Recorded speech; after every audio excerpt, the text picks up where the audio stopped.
Confessions 9. Nevertheless, all this was stored away in his memory, so that later on he might turn the lesson to good account. And there was another event in his life too, which you, my God, must surely have allowed to happen only because you knew that he was to be a great man in later life. And you wanted him to start in good time to learn that in judging cases, one man must not too easily condemn another through being over-credulous.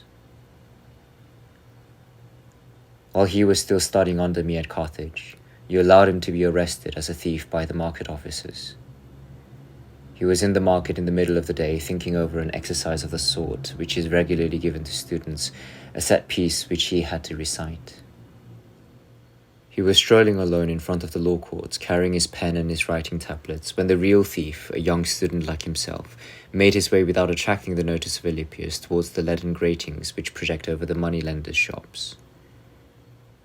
He carried a hatchet, which he kept out of sight, and with this he began to hack away the lead. But the moneylenders in their shops below heard the noise. Quietly they discussed what to do and sent some men to arrest anyone they might find. At the sound of their voices the thief dropped his hatchet and ran off, frightened that he might be caught with it in his possession. Alypius had not seen the thief arrive, but he saw him leave. He noticed that he was in a hurry to get away and went into the building to discover the reason for this haste. He found the hatchet, and while he stood wondering how it came to be there, the men who had been sent to find the intruder arrived, to find Alypius alone and in his hand the tool which had caused the noise that had alarmed them and brought them to the spot. They seized him and dragged him away, proudly telling the crowd of shopkeepers who had by now assembled that they had caught him in the act. Then they took him off to hand him over to the magistrates. But this was the end of his lesson. You, O Lord, were the only witness of his innocence, and at once you stood by his side to defend him. For as they were leading him away to be tortured or imprisoned, they met the architect in charge of public buildings. Alypius's captors were particularly glad to meet this official, because he had often suspected them of stealing goods missing from the market, and now at last he would realize who was guilty of these crimes. But the architect had often seen Alypius at the house of one of the senators, whom he frequently visited. He recognized him at once, and taking him by the arm, led him aside to ask how he came to be in such trouble.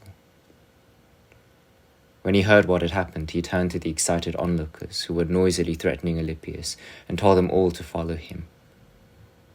They passed by the house of the youth who had committed the crime. At the door they found a slave boy, quite able to tell all he knew, but too young to fear any consequences for his master. He had in fact been with his master in the market. Alypius remembered him and told the architect, who showed the hatchet to the boy and asked him whose it was. Without hesitation the boy answered, ours, and went on to tell the whole story in answer to the architect's questions.